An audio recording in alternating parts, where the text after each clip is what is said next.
നമസ്കാരം. നമ്മുടെ പുതിയൊരു വിശകലനത്തിലേക്ക് എല്ലാവർക്കും സ്വാഗതം. ഇന്ന് നമ്മൾ പോകുന്നത് വളരെ ആവേശകരമായൊരു ചരിത്രയാത്രയ്ക്കാണ്.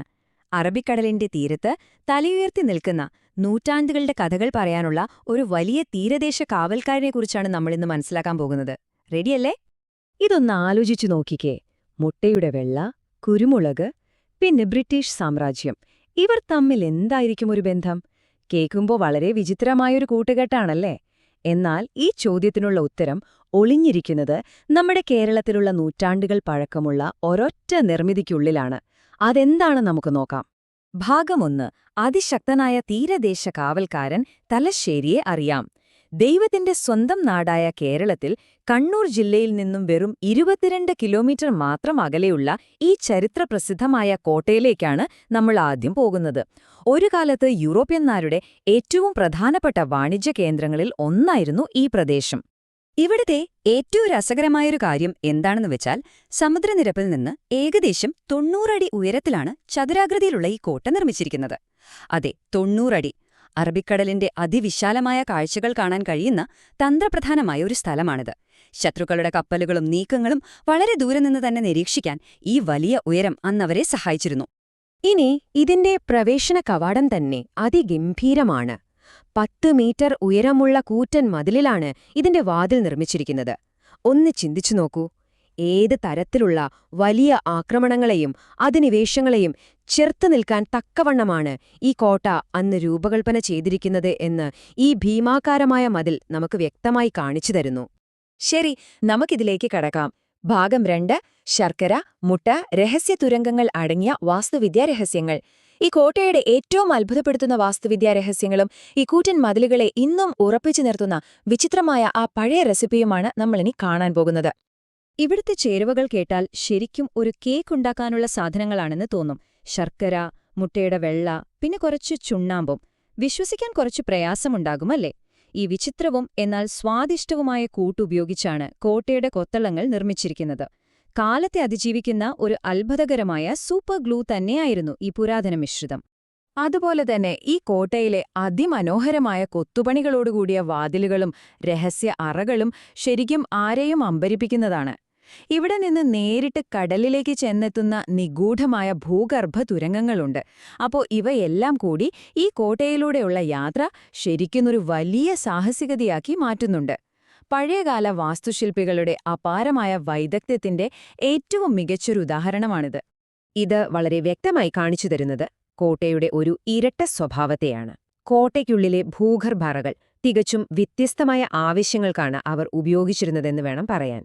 ഒരു വശത്ത് വിലപിടിപ്പുള്ള കുരുമുളകും ഏലക്കയും പോലുള്ള സുഗന്ധവ്യഞ്ജനങ്ങൾ സൂക്ഷിച്ചിരുന്ന ഈ അറകൾ തന്നെ മറുവശത്ത് ബ്രിട്ടീഷ് ഭരണകാലത്തെ ക്രൂരമായ തടവറകളായും ഭരണ ഓഫീസുകളായും ഉപയോഗിച്ചിരുന്നു. നോക്കൂ, ആഗോള വ്യാപാരവും കൊളോണിയൽ അധികാരവും ഒരേ ഇരുട്ടറകളിൽ കഴിഞ്ഞിരുന്നൊരു കാലം.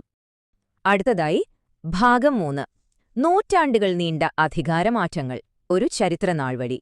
കോട്ടയുടെ വാസ്തുവിദ്യയിൽ നിന്ന് ഇനി നമുക്ക് ഇതിന്റെ ചരിത്ര നാൾവഴികളിലേക്ക് വരാം. കഴിഞ്ഞ കുറേ നൂറ്റാണ്ടുകളിലായി ഈ കോട്ട പല സാമ്രാജ്യങ്ങളുടെയും ഭരണകൂടങ്ങളുടെയും പ്രധാന അധികാര കേന്ദ്രമായിരുന്നു. നമുക്കടുത്തതിലേക്ക് പോകാം. ഇതൊന്ന് പരിശോധിച്ച് എങ്ങനെയാണിത് രൂപപ്പെട്ടതെന്ന് നോക്കാം. 1683 ഈസ്റ്റ് ഇന്ത്യ കമ്പനി അവരുടെ വ്യാപാര ആവശ്യങ്ങൾക്കായി ഒരു ഫാക്ടറിയുടെ ഭാഗമായിട്ടാണിത് നിർമ്മിച്ചത്. പിന്നീട് അതൊരു വലിയ സൈനിക താവളമായി മാറി. അവർ സ്വന്തമായി നാണയങ്ങൾ അച്ചടിച്ചിരുന്നതും ഇവിടെ വെച്ചാണ് എന്നാണ് വിശ്വസിക്കപ്പെടുന്നത്. ഇന്ത്യയ്ക്ക് സ്വാതന്ത്ര്യം ലഭിച്ച ശേഷം ഈ കോട്ട കുറച്ചുകാലം സർക്കാർ ഓഫീസുകളായി പ്രവർത്തിച്ചു. ഒടുവിൽ 1999 ആർക്കിയോളജി ഡിപ്പാർട്ട്മെന്റ് ഇത് ഏറ്റെടുത്ത് ഒരു സംരക്ഷിത സ്മാരകമാക്കി മാറ്റുകയായിരുന്നു. കോട്ടയ്ക്ക് സമീപത്തായി മനോഹരമായ ചെറിയൊരു ലൈറ്റ് ഹൗസ് കൂടിയുണ്ട്.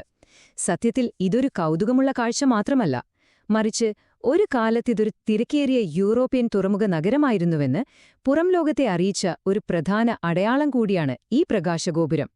ഭാഗം 4. കല്ലിൽ കൊത്തിയ പൈതൃകം, സാംസ്കാരിക സമന്വയം. കേവലം വ്യാപാരത്തിലും സൈനിക നീക്കങ്ങളിലും മാത്രം ഒതുങ്ങി നിൽക്കുന്നതല്ല ഈ കോട്ടയുടെ ചരിത്രം. ഈ പ്രദേശത്തിന്റെ സാമൂഹികവും സാംസ്കാരികവുമായ പൈതൃകത്തെ രൂപപ്പെടുത്തുന്നതിൽ ഈ സ്മാരകം വലിയ പങ്കു വഹിച്ചിട്ടുണ്ട്.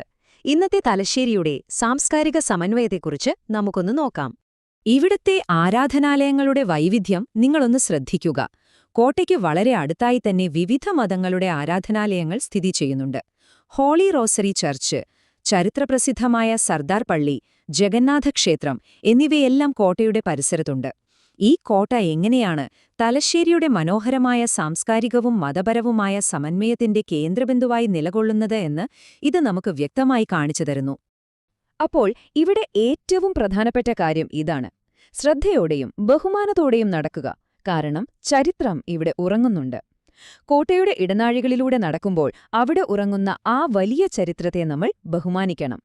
പഴയകാല കേരളത്തിന്റെ ചരിത്രത്തിലേക്ക് ഒരു എത്തിനോട്ട് ആഗ്രഹിക്കുന്ന ഏതൊരു വ്യക്തിക്കും തീർച്ചയായും ഒരു വിസ്മയം തന്നെയാണ് തലശ്ശേരി കോട്ട. നമ്മുടെ ഈ ചരിത്രയാത്ര ഇവിടെ അവസാനിക്കുമ്പോൾ നിങ്ങൾക്ക് ചിന്തിക്കാൻ ഒരു ചോദ്യം ഞാൻ നൽകുകയാണ്. നമ്മളിന്ന് തലശ്ശേരി കോട്ടയെക്കുറിച്ച് വളരെ കൗതുകത്തോടെ മനസ്സിലാക്കിയല്ലോ. അതുപോലെ നിങ്ങളുടെ ചുറ്റുമുള്ള ചരിത്ര സ്മാരകങ്ങളിൽ ഉറങ്ങിക്കിടക്കുന്ന രഹസ്യകഥകൾ എന്തൊക്കെയാവും?